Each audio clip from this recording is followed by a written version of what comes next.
جن لوگوں کو، جن مردوں کو، عورتوں کو، جن اللہ کامیاب کرنا چاہتے ہیں، اللہ تعالیٰ ان کو علم نافع نصیب کرتے ہیں۔ رمضان کی بات ہے، اس رمضان کی بات ہے کہ میں امام صاحب نے فجر کی نماز میں آیت تلاوت کی، اور اس آیت میں یہ بات تھی وَلَمَّا بَلَغَ أَشُدَّهُ آتَيْنَاهُ حُكْمًا وَعِلْمًا۔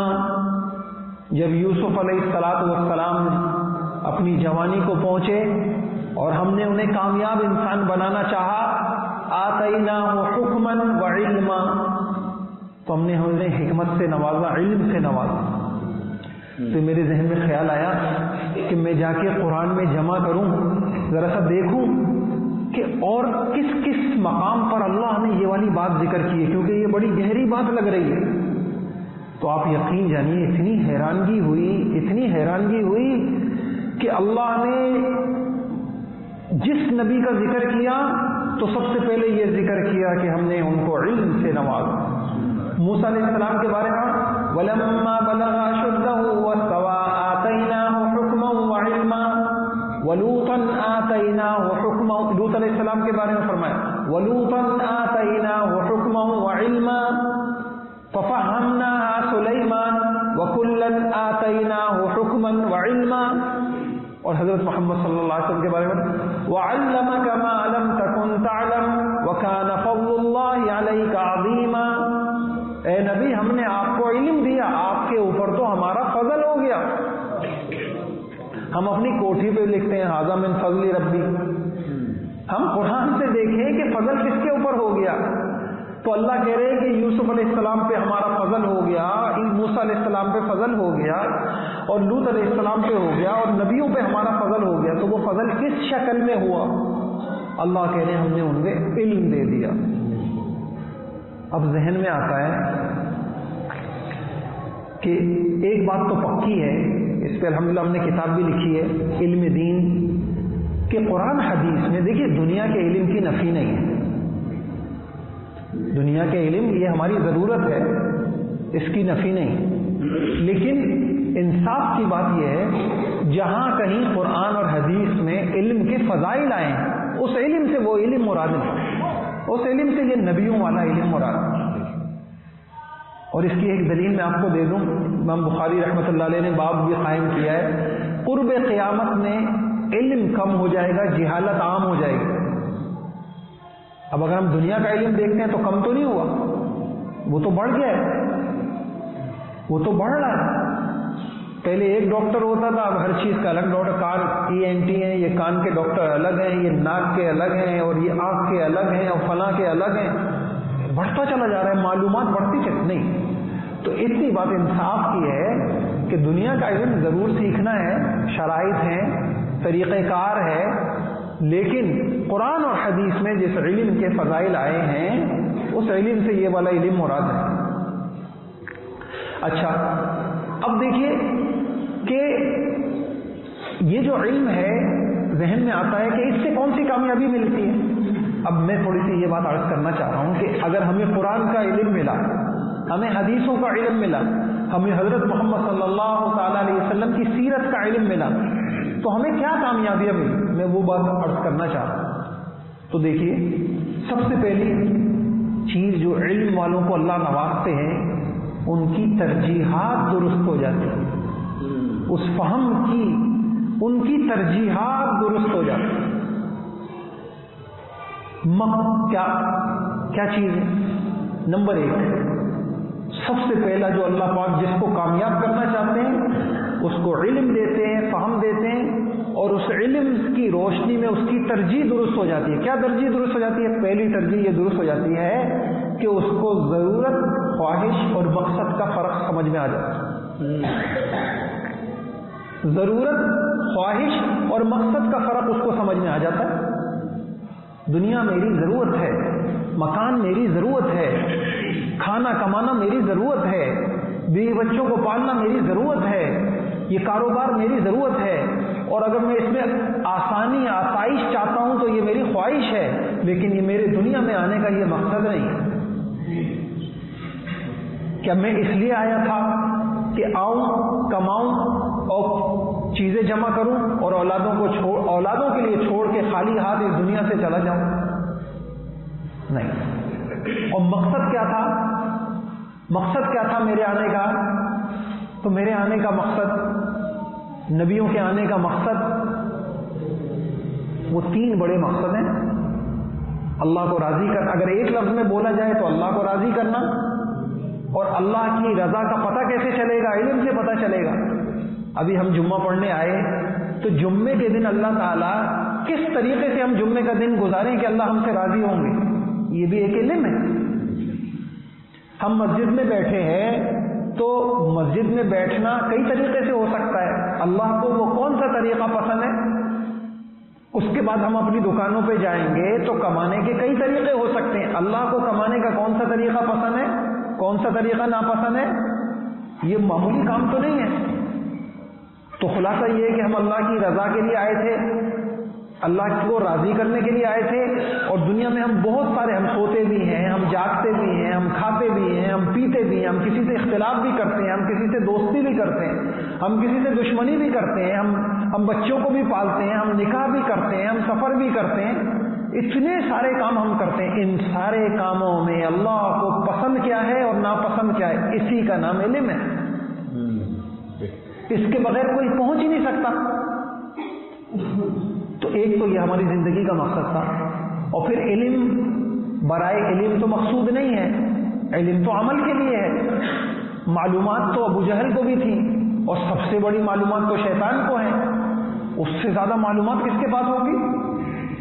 تو اب ہماری زندگی کا دوسرا مقصد تھا عمل، اور پھر ہم آخری امت ہیں، ہمارے بعد کوئی امت نہیں ہے، اب کوئی نبی نہیں ہے، تو تیسرا مقصد ہمارا یہ تھا کہ دعوت، اس علم کو پھیلانا، اس علم کو دوسروں تک پہنچانا، جو کامیاب طریقہ زندگی ہمیں سمجھ میں آیا ہے اس کو اللہ کی مخلوق تک پہنچانا۔ تو بھائیوں، کامیاب انسانوں کو اللہ تعالیٰ جو پہلی چیز دیتے ہیں، ربنا آتنا فی الدنیا حسنہ، تو علماء نے لکھا ہے الفہم فی کتاب اللہ، قرآن کی سمجھ آ جاتی ہے، علم کی سمجھ آ جاتی ہے، حدیثیں اللہ پاک، اس سمجھ کے نتیجے میں اس کی ترجیحات درست ہو جاتی ہیں۔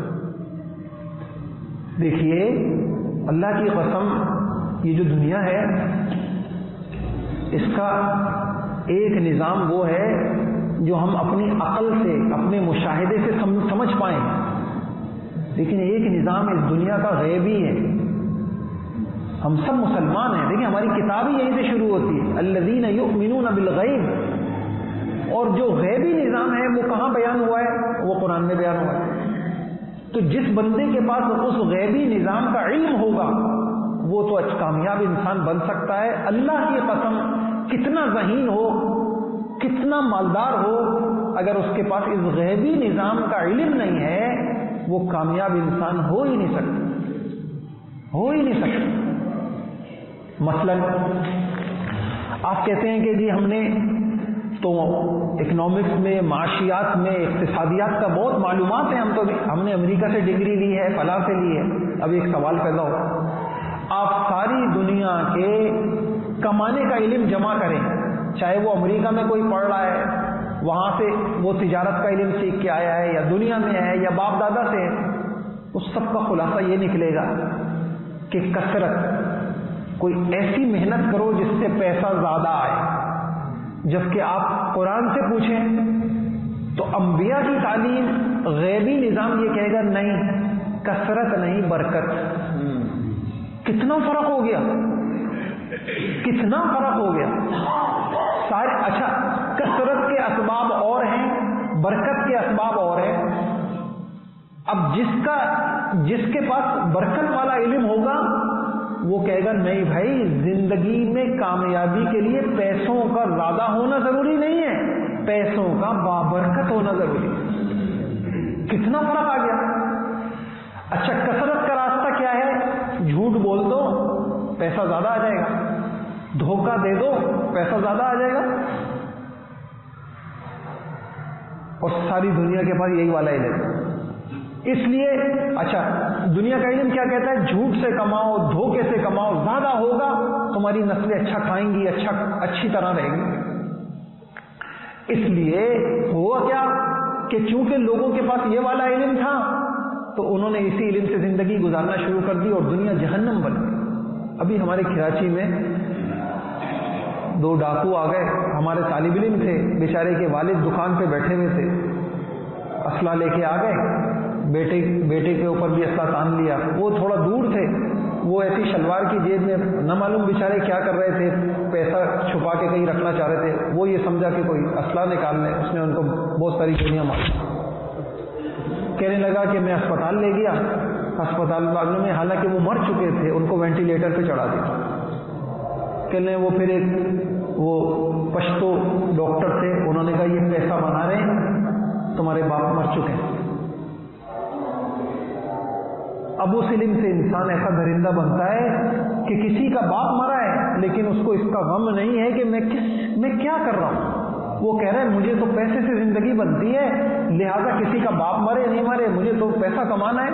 بولو ان کو وینٹیلیٹر پہ چڑھا کے 1,00,000 2,00,000 کا بل بنا دو. یہ کون سا علم ہے؟ جب دنیا کے پاس یہ والی معلومات آئی تو دنیا جہنم قدا بن گئی. دنیا کے پاس یہ علم آیا کہ کثرت سے زندگی بنتی ہے تو بھائی بھائی کی جائیدادیں کھا رہا ہے، بھائی بہنوں کی میراثیں کھا رہا ہے، اور وہ خوش ہے کہ میں نے جو ہے کیا کر لیا ہے، میرے پاس تو پیسہ زیادہ آ گیا. دنیا جہنم قدا بن گئی. اولادیں اللہ اکبر ماں باپ سے ناراض ہیں. کیوں ہیں؟ کہ تم نے ہمیں یہ نہیں دیا، تم نے ہمیں یہ نہیں دیا، فلاں کو یہ دے دیا، فلاں وہ دے. یہ تعلق بھی خراب ہو گیا. کیا ہو گیا؟ علم غلط ہو گیا. میرے بھائیوں عمل غلط ہو جائے اتنا نقصان نہیں ہوتا جتنا علم غلط ہو جائے تو جتنا نقصان ہوتا.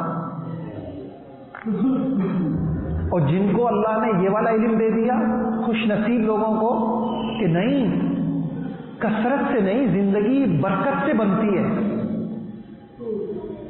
اور یہ علم نبیوں کا ہے. میں اکثر کہتا ہوں، ہم جب تجارت کی ہماری کلاسیں ہوتی ہیں، میں تاجروں سے عرض کرتا ہوں یہ والی آیت خوبصورت سی لکھ کر اپنے آفس میں اپنی دکان میں لگا لیں. بقیت اللہ خیر لکم ان کنتم مؤمنین. شعیب علیہ السلام کی قوم کا علم غلط ہو گیا تھا. وہ کیا سمجھنے لگے؟ وہ بھی یہی سمجھنے لگے تھے کہ جتنا زیادہ پیسہ ہوگا اتنی زیادہ زندگی خوبصورت ہوگی. تو شعیب نبی ان کو کہہ رہے ہیں بقیت اللہ خیر لکم ان کنتم مؤمنین. اے بھائیوں، غیبی ایمان والی بات یہ ہے کہ حلال کی قلیل بچت حرام کی کثرت سے بہتر ہے. علماء نے، آپ تفسیر عثمانی دیکھیں، حضرت نے لکھا کہ سب کے حق ادا کر کر، دے دلا کر، زکوٰۃ بھی آپ نے نکال دی اور آپ نے گاہک کو دھوکہ بھی نہیں دیا، سارے حق نکال کے اب جو کچھ بچ جائے گا، اللہ کی قسم تم مومن ہو تو یقین رکھو یہی سی میں تمہارے لیے بہتری ہے. یہ کون سا علم ہے؟ کاش کہ یہ علم ہمارے پاس ہوتا تو ہماری زندگیاں خوبصورت ہوتی. تو ایک بات میں نے آپ سے یہ عرض کی کہ جن کو اللہ کامیاب کرنا چاہتے ہیں اللہ تعالیٰ ان کو علم نافع دیتے، صحیح غیبی علم دیتے ہیں. اللہ ان کو قرآن کا علم دیتے ہیں، نبیوں کا علم دیتے ہیں، وحی کا علم دیتے ہیں. اس سے ان کی ترجیحات درست ہو جاتی ہیں، ان کی سوچیں درست. ساری دنیا سوچ رہی ہو، وہ کہتے ہیں پرواہ نہیں ہے ہم کو. جیسے کسی نے یہ بات کہی کہ ہجوم جس طرف چل رہا ہے، ہجوم کے پیچھے غلط راستے پر چلنے سے بہتر ہے صحیح راستے پہ اکیلے چلنا. ہجوم کے پیچھے غلط راستے پر چلنے سے بہتر ہے صحیح راستے پہ اکیلے چلنا. تو صحیح راستہ کس کو پتا ہے؟ انبیاء وہی راستہ تو دکھانے آتے ہیں. یہ ساری جو ہم دن بھر دعائیں مانگتے ہیں، اہدنا الصراط المستقیم، اے اللہ سیدھا راستہ دکھا دیں، تو نبی تو یہی تو کہہ رہے ہیں کہ ساری دنیا کی مارکیٹوں میں مت دیکھو کہ یہ کس راستے پہ جا رہے ہیں. تم اس قرآن سے دیکھو، حدیثوں سے دیکھو، نبیوں کی زندگی سے دیکھو کہ سیدھا راستہ کون سا۔ اچھا، دوسری، یہ میں بہت موٹی موٹی باتیں عرض کر رہا ہوں، اس علم کی روشنی میں ترجیح درست ہوتی ہے۔ ایک ترجیح یہ بھی درست ہوتی ہے کہ انسان کو یہ بات سمجھ میں آتی ہے کہ زندگی مال سے نہیں عمل سے بنتی ہے۔ اللہ اکبر، بہت بڑی باتیں عرض کر رہا ہوں۔ ہمارا علم یہ کہتا ہے کہ ہماری زندگی پہ اثر انداز کیا چیزیں ہوتی ہیں؟ پیسہ۔ اگر خوبصورت زندگی چاہیے، شاندار زندگی چاہیے تو پیسہ ہونا چاہیے۔ ہمارا علم، ذالک مبلغہم من العلم، اللہ کہتے ہیں ذالک مبلغہم من العلم، یہ تمہارے علم کی معراج ہے۔ تم بہت پڑھا کے پہنچے تو کہاں تک پہنچے؟ تم یہاں تک پہنچے کہ ذالک مبلغہم من العلم۔ اب نبیوں کا علم کیا کہتا ہے؟ نبیوں کا علم کہتا ہے کہ ہماری زندگی پہ سب سے زیادہ جو چیز اثر انداز ہوتی ہے وہ ہوتی ہے اچھے اور برے عمل۔ اچھا، اچھے برے عمل اثر انداز ہوتے ہیں، یہ غیبی علم ہے، یہ نظر آتا ہے۔ فرض کیجئے آج جس نے فجر کی نماز نہیں پڑھی تو اس کو یہ نظر آیا کہ اس فجر کی نماز نہ پڑھنے کا جو عمل تھا، اس عمل نے میری زندگی میں کہاں کہاں مشکلات پیدا کی؟ نظر آیا؟ نہیں نظر آیا۔ لیکن اللہ کی قسم، اللہ کے گھر میں بیٹھا ہوں، بلکہ میں پکی بات عرض کر رہا ہوں، ایسا ہو نہیں سکتا کہ کوئی اللہ کا حکم توڑے اور اس کی زندگی میں پریشانیاں، اس کی زندگی میں مشکلات نہ آئیں۔ اب آپ کے ذہن میں آئے گا کہ پھر وہ مشکلات ہمیں نظر کیوں نہیں آتی؟ میں کافی عرصے تک سوچتا رہا کہ ہمیں عملوں میں کامیابی نظر کیوں نہیں آتی، تو اللہ نے ایک بات سجھائی، عمل میں 100% کامیابی ہے، نظر کیوں نہیں آتی؟ بھائیوں، اگر نظر آنے لگے تو پھر دنیا دارالامتحان کہاں رہے؟ سوچنے کی بات ہے، پھر تو سارے ہی نیک ہوں گے، تو سارے فرشتے بن جائیں گے۔ مثال کے طور پہ آپ دکان پہ بیٹھے ہوئے تھے اور آپ نے سچ بولا، اور سچ بولتے ہی آپ کی جو ہے دکان میں جو ہے پیسے بڑھنا شروع ہو گئے، تو ساری دنیا کے تاجر ہی سچ بولیں گے۔ آپ نے جھوٹ بولا اور جھوٹ بولتے ہی آپ دھڑام سے الٹے گر گئے۔ اگر ایسا ہونے لگ جائے تو پھر دنیا امتحان نہیں ہوگی نا۔ ایسا ہوتا ہے، اس لیے ایک بات عرض کروں، وہ کامیابی کو اللہ نے پردے میں چھپا دیا، ناکامی کو بھی اللہ نے پردے میں چھپا دیا۔ اب فجر کی نماز چھوڑنے پر کس کس شکل میں ناکامی آئی؟ ہو سکتا ہے اس کا ایک نتیجہ یہ ملے، آپ کی اولاد کو نافرمان بنا دیا جائے، ہو سکتا ہے کہ آپ کی بیوی کو آپ سے بدزن کر دیا جائے، ہو سکتا ہے کہ اللہ تعالیٰ کسی اندرونی بیماری میں مبتلا کر دیں، اور یہ بھی ہو سکتا ہے کہ ابھی کچھ نہ ہو، این بڑھاپے میں جب آپ بہت زیادہ محتاج ہوتے ہیں صحت کے، محبتوں کے، اللہ پاک بڑھاپے میں آپ کو تنہا کر دیں۔ ہو سکتا ہے کسی بڑی بیماری کینسر میں مبتلا کر دیں۔ یہ سارے عمل بد کے اوپر ناکامیاں آتی ہیں، لیکن پردے میں آتی ہیں۔ جس کا ایمان اللہ اور رسول پر ہوگا وہ تو کام ہو جائے گا۔ اب دیکھیے، ہمارے یہاں اکثر بس اوقات میاں بیوی کے مسائل ہیں، لوگ آتے ہیں، جی ہمارے پاس یہ مسئلہ ہے، میں ان سے پوچھتا ہوں کہ بھائی شوہر فجر کی نماز پڑھتا ہے؟ نہیں، فجر تو نہیں پڑھتا۔ بیوی شوہر نماز پڑھتی ہے؟ نہیں، یہ تو نہیں پڑھتی۔ میں نے کہا کتنی عجیب بات ہے، ہمارے کتنے دوہرے معیار ہیں۔ جب تک میری بیوی میری فرما بردار ہے، میں کہتا ہوں بس بہت اچھا ہے، چاہے وہ اللہ کی نافرمان، میں کہتا ہوں کوئی مسئلہ نہیں ہے، صحیح ہے۔ جس دن وہ میری نافرمان بن جاتی ہے تو ہم کہتے ہیں یہ کیا مسئلہ ہو گیا؟ تو گویا کہ ہم کیا چاہتے ہیں؟ میرے ماتحت میرے فرما بردار ہوں، میں اللہ کا فرما بردار نہ ہوں۔ ایسا نہیں ہوگا بھائی۔ میں کہتا ہوں میرے بچے، میری بیوی مجھ سے محبت کرے اور مجھے اللہ سے محبت نہ کرنا پڑے۔ ہمیں شکوہ ہے کہ بچے ہمیں وقت نہیں دیتے، بوڑھوں کو شکوہ ہے، ہم نماز کے لیے، اللہ کے لیے، تلاوت کے لیے اللہ کو کتنا وقت دے رہے ہیں؟ تو بھائیوں، یہ دوہرے معیار۔ سب سے پہلی بات میں آپ سے عرض کی کہ کامیاب لوگوں کو اللہ تعالیٰ جو دیتے ہیں، اللہ یہ والا علم دے دیتے ہیں۔